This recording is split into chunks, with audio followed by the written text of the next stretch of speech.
अस्सलाम वालेकुम फ्रेंड्स, उम्मीद है कि आप सब खैरियत से होंगे। देसी कुकिंग विद आसमा में आपका खुशामदीद। और आज मैं आपके लिए लेकर आई हूँ बहुत ही मज़ेदार और विटामिन से भरपूर सैलेड। तो अब जिसने मेरा चैनल सब्सक्राइब नहीं किया है वो मेरा चैनल सब्सक्राइब कर ले सबसे पहले, और बेल आइकन को प्रेस कर दें ताकि मेरी नई आने वाली वीडियो की नोटिफिकेशन आपको बआसानी मिल सके। तो सैलेड के लिए मैंने सबसे पहले टमाटर लिया है और इसके अंदर के बीज वगैरह निकाल कर इसको बारीक क्यूब्स में चॉप कर लिया है। तो ये बहुत ही हमारी विटामिन से भरपूर और मिनरल से भरपूर सैलड तैयार होगी। तो ये सब जो डाइट्स वगैरह करते हैं, डाइट उनके लिए बहुत ही ज़बरदस्त एक मील है। तो ये मैंने ककड़ी जो आजकल गर्मियों के सीज़न में बहुत ही अच्छी आई हुई है, तो ये भी मैंने ले ली है और इसे भी मैं बारीक बारीक कट कर लूँगी।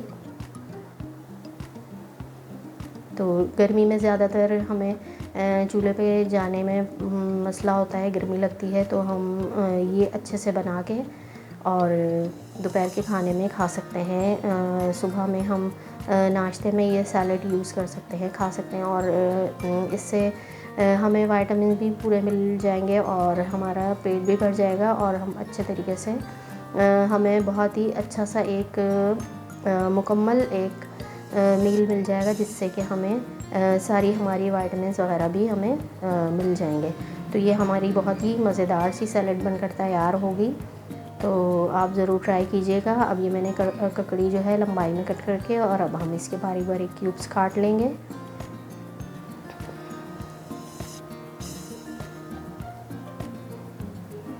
तो बहुत ही इजी तरीके से बन जाती है और चावल से खा सकते हैं, रोटी से खा सकते हैं, और बल्कि मैंने तो इसे चम्मच से ही खा लिया था। तो ये बहुत ही मज़ेदार और बहुत फ्लेवर वाली हमारी सैलड बनकर तैयार होगी।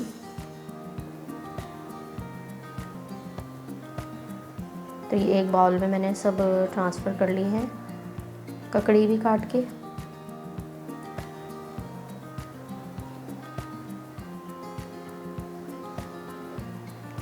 अभी एक हमने कुकम्बर खीरा ले लिया है, इसे भी हम लंबाई में कट करके और फिर हम इसके बारीक बारीक क्यूब्स कर लेंगे।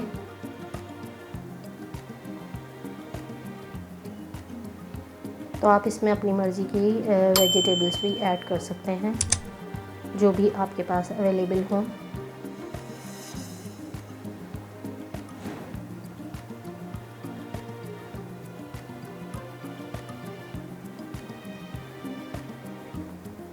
अक्सर गर्मियों में कुछ पकाने का दिल नहीं चाहता, चूल्हे के पास जाने का दिल नहीं चाहता, तो आप इस तरीके से बनाकर दोपहर में रोटी या चावल के साथ आप खा सकते हैं। या आप ना भी खाना चाहें तो जो लोग डाइट कर रहे होते हैं तो वो खाली बग़ैर किसी रोटी चावल के बग़ैर भी ये ले सकते हैं नाश्ते या दोपहर के खाने में। तो ये ज़्यादातर इस तरह की सैलेड जो हैं वो दोपहर में ही खाई जाती हैं। इवनिंग में खा लें, दोपहर में खा लें। अब हमने प्याज कट करके रखी हुई थी, तो वो भी मैंने इसमें ऐड कर दी है बारीक बारीक। तो खीरा, ककड़ी, टमाटर और प्याज मैंने इसमें ऐड कर दी है।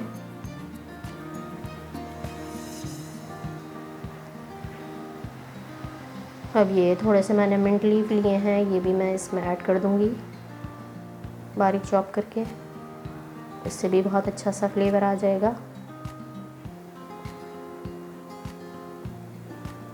इसमें हम कोई भी ऐसी चीज़ यूज़ नहीं करेंगे जो कि अनहेल्दी हो, जैसे कि ऑयल वगैरह।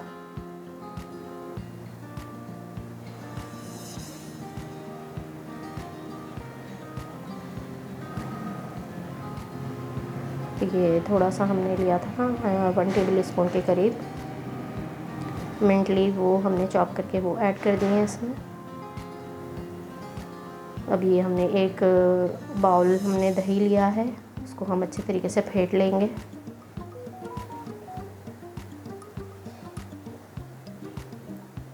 बिल्कुल अच्छे तरीके से फेंट लेना है ताकि इसके अंदर से गुठलियाँ वगैरह वो सब मिक्स हो जाए।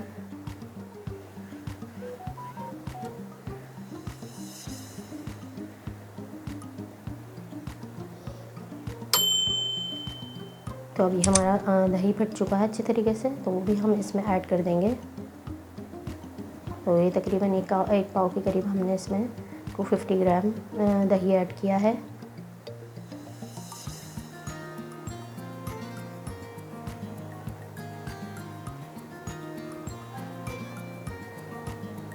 अब बाकी की चीज़ें ऐड करेंगे इसमें। बहुत ज़्यादा कुछ हमने मसाले नहीं ऐड किए हैं। ये हमने भुना हुआ कुटा हुआ ज़ीरा हमने ऐड कर दिया है, जो हमने दरदरा सा कूट लिया था, वो हाफ़ टी स्पून वो ऐड किया है। और ये हमारा पाकिस्तान की शान Himalaya salt half tea spoon वो ऐड किया है। अब मिक्स कर लेंगे। तो ये हमारी मज़ेदार सी सैलेड बनकर तैयार हुई है। तो ये आप चम्मच से भी खाएंगे तो बहुत ही मज़ेदार और बहुत ही टेस्टी थी ये। तो ये बहुत ही चावलों के साथ, रोटी के साथ, दाल सब्ज़ी एवरीथिंग कुछ भी आप खाएंगे उसके साथ ये सैलेड खाएं। ज़बरदस्त सी हमारी ये रेसिपी बनकर तैयार हुई है। तो उम्मीद है कि आपको मेरी ये रेसिपी पसंद आई होगी। दुआओं में याद रखिएगा, अपना बहुत सा ख्याल रखिएगा और मिलते हैं हम किसी अच्छी सी इसी तरह की रेसिपी के साथ। जब तक के लिए अल्लाह हाफ़िज़।